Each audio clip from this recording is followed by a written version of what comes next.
Je vous remercie. Merci beaucoup, maître.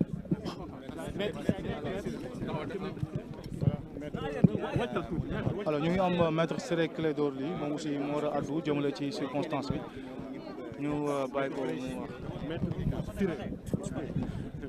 Notre ami Clédor Ly. Maître Clédor Ciré. Bon, voilà, tout le monde a entendu le verdict. Fi nga taxaw baaxul.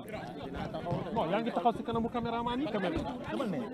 Non, kaay bi tuuti enregistrement ngay jël taxawal ni. C'est bon, baal ma. S'il vous plaît. Bon, s'il vous plaît, là. Bon, je peux commencer? Oui, allez. Voilà, vous avez tous suivi le verdict. Oui. Et je crois que cela fait sourire.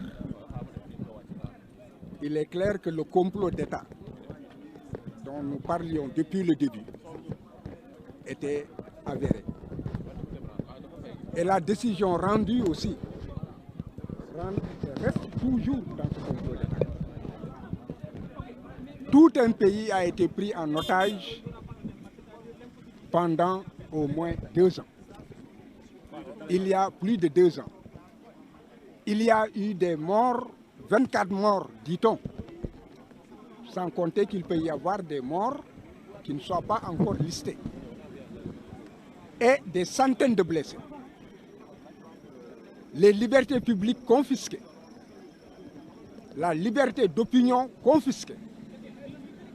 Et des mesures de banditisme érigées en règle de droit avec des enlèvements, des séquestrations.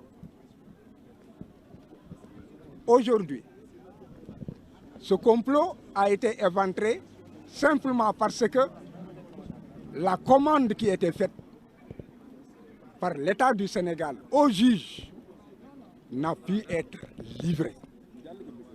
Parce que la marchandise était pourrie. Le viol, la corruption, déjà l'opinion publique avait son opinion là-dessus. Et les juges qui avaient la commande de le condamner n'ont pu donc livrer la commande et ont effectivement confirmé ce que l'opinion avait déjà jugé et retenu. Cependant, il y a eu une substitution de la commande avec une marchandise tout aussi pourrie. Parce que la justice a trouvé le moyen de condamner Ousmane Sonko pour incitation de la jeunesse à la débauche.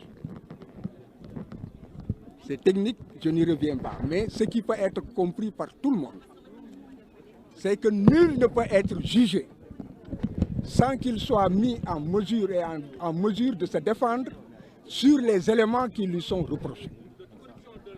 Ousmane n'a jamais été poursuivi pour cette infraction. Il n'y a jamais eu d'enquête, ni de police, ni judiciaire, et l'ordonnance de renvoi et de mise en accusation devant la chambre criminelle n'a jamais visé cette infraction. Cette infraction n'a pas aussi été débattue à l'audience. Donc, vous comprenez que le juge ne pouvait que s'en tenir à l'acquittement, puisqu'il a acquitté Ousmane du crime de viol et l'a acquitté et l'a relaxé, n'est-ce pas, de l'infraction de menace de mort. Parce qu'il s'agit de 2 infractions distinctes. L'une, c'est un crime, l'autre, c'est un délit. Il l'a relâché pour tout cela. Mais il fallait que la commande politique, qui est précise et qui, en fait, était de faire en sorte qu'une décision soit rendue pour qu'il soit inéligible, que les juges y parviennent. Voilà pourquoi une commande aussi pourrie que la première a été aujourd'hui déballée, n'est-ce pas, devant l'opinion publique avec une condamnation, n'est-ce pas, pour une infraction pour laquelle il n'était pas poursuivi. Maintenant, ce qu'il faut retenir, c'est qu'il faut que l'on arrête de s'amuser avec tout un peuple. La justice, ce n'est pas un jeu. Et tout le monde a pu voir que la gamine Adji Sarr, qui a été utilisée, qui a été actrice et a joué son théâtre jusqu'au bout, s'est fondue en larmes. Parce qu'elle s'est rendue compte à la dernière heure qu'elle a été utilisée et qu'il y a eu beaucoup de morts et beaucoup de mal causés, comment dirais-je, au peuple sénégalais. Peut-être que si on lui laisse la vie, si les commanditaires lui laissent la vie, elle prendra ses responsabilités pour demander pardon au peuple sénégalais et leur expliquer ce qu'elle a déjà commencé, ce qu'elle avait déjà commencé à faire et qui a été versé au débat, à savoir que tout cela ne relève que d'un complot d'État. Donc, voilà. Vous craignez pour sa vie alors? Qui pour Adji Sarr? Oui. J'ai toujours craint pour la vie de Adji Sarr parce que lorsque l'État utilise une personne dans un complot, il finit toujours par s'en débarrasser pour que dans l'histoire ne soit pas révélée la vérité. Je vous remercie.